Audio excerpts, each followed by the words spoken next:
So, Mandy, I'd just like to thank you for helping me out with my assignment today. First of all, I'd just like to ask you what your job is, like what you do on a day-to-day basis. Yep, so I'm a manager of a doctor's surgery, so I'm also a registered nurse, so my role is dual, so it's practice management as well as practice nurse. Yeah. Cool.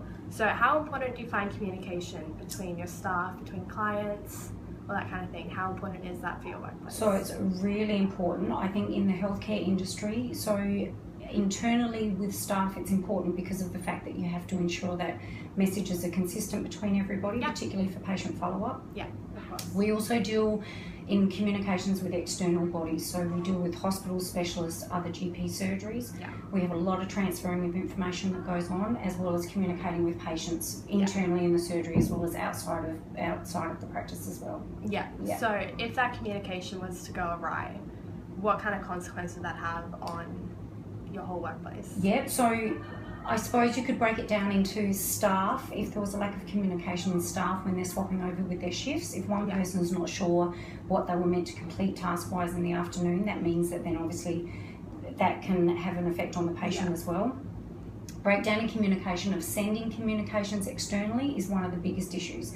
That can actually have a direct effect on the patient in regards to getting an appointment, or if a referral hasn't gone through, if there's not enough information or we're not able to follow up on a patient inquiry. One of the biggest things, if that level of communication isn't there and a patient then calls us to get an update on what's going on, then we're in strife, because obviously if that message hasn't been communicated effectively, we're not able to complete the task for the patient.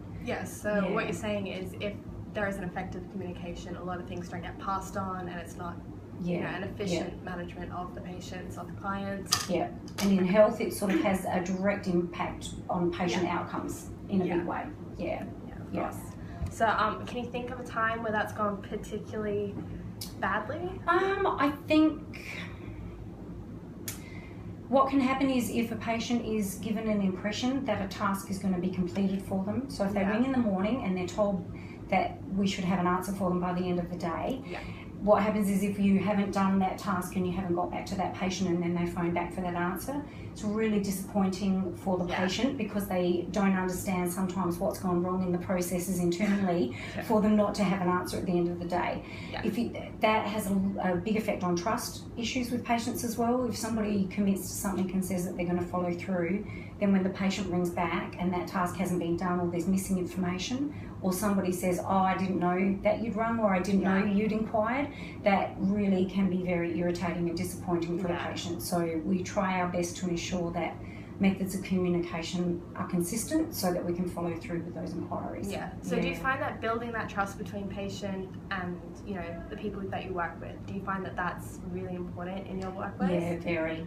I think once a patient knows that you follow through on what you say you're going to do, that puts a lot of trust level there.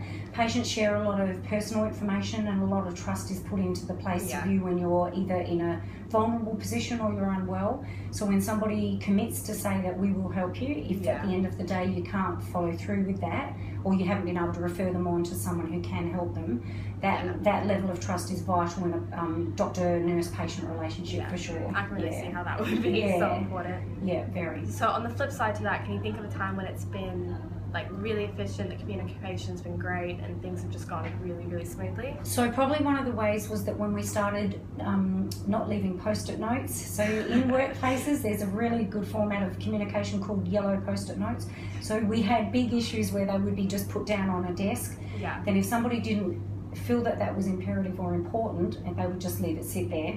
So when we swapped over to no more post-it notes were to be accepted as a form of communication, I found that the flow of communication has improved greatly. So now it's via email, via messaging, or via a duplicate memo pad, so that you've got an original piece of paper with a message on it, but then a duplicate, so in the event that that's lost, we can follow it up.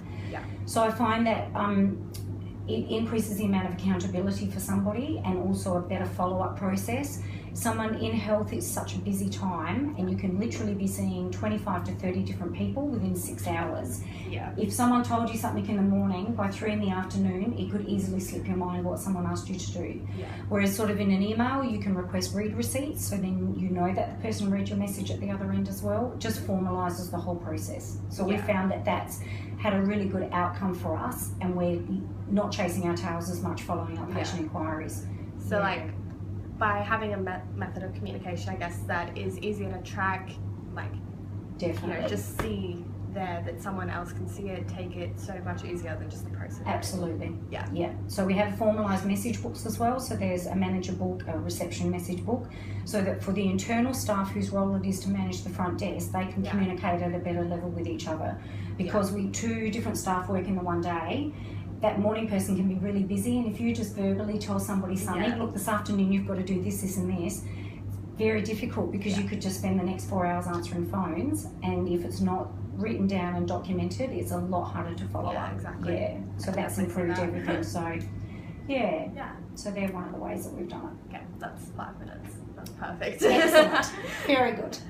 That was much easier than